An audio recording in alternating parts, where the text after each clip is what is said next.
نحمده ونصلي ونسلم على رسوله الكريم اما بعد فاعوذ باللہ من الشیطان الرجیم بسم اللہ الرحمن الرحیم۔ پیارے بہن بھائیو، السلام علیکم ورحمۃ اللہ وبرکاتہ۔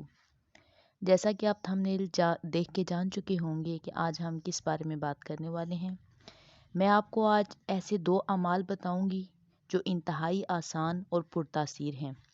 اگر آپ یہ اعمال کامل یقین کے ساتھ کریں گے تو انشاءاللہ ہر مراد پوری ہونے کی گارنٹی ہے۔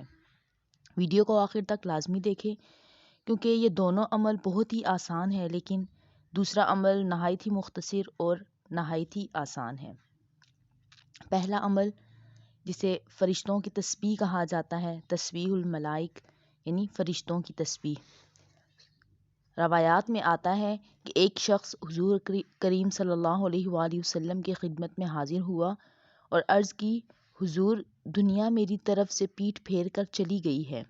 حضور علیہ الصلوۃ والسلام نے فرمایا، صبح صادق کے بعد سورج نکلنے سے پہلے تسبیح ملائک پڑھا کرو، سبحان اللہ و بحمدہ سبحان اللہ العظیم، 100 مرتبہ پڑھا کرو۔ یہ سن کر وہ شخص چلا گیا اور چند روز بعد آیا اور عرض کیا، یا رسول اللہ صلی اللہ علیہ وآلہ وسلم، اللہ رب العزت نے مجھے اتنا عطا کیا ہے کہ میرے گھر میں رکھنے کی جگہ نہیں رہی۔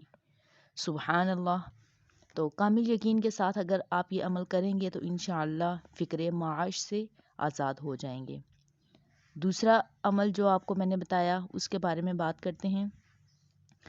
یہ ایک اسم اللہ ہے، یعنی اللہ کا نام ہے۔ صبح کے وقت الباسطو، اس اسم کو جو کوئی صبح کے وقت ہاتھ اٹھا کر 10 بار پڑھے گا اور ہاتھ اپنے منہ پر ملے گا تو ہرگز کسی کا محتاج نہ ہوگا انشاءاللہ عز و جل۔ امید ہے کہ آپ کو یہ دونوں اعمال پسند آئے ہوں گے۔ اگر آپ کو پسند آئے ہیں تو پلیز ویڈیو کو لائک، سبسکرائب اور شیئر کر دیجیے۔ ملتے ہیں ایک نئی ویڈیو کے ساتھ، تب تک دعاؤں میں یاد رکھیے گا۔ اللہ حافظ، جزاک اللہ خیرہ۔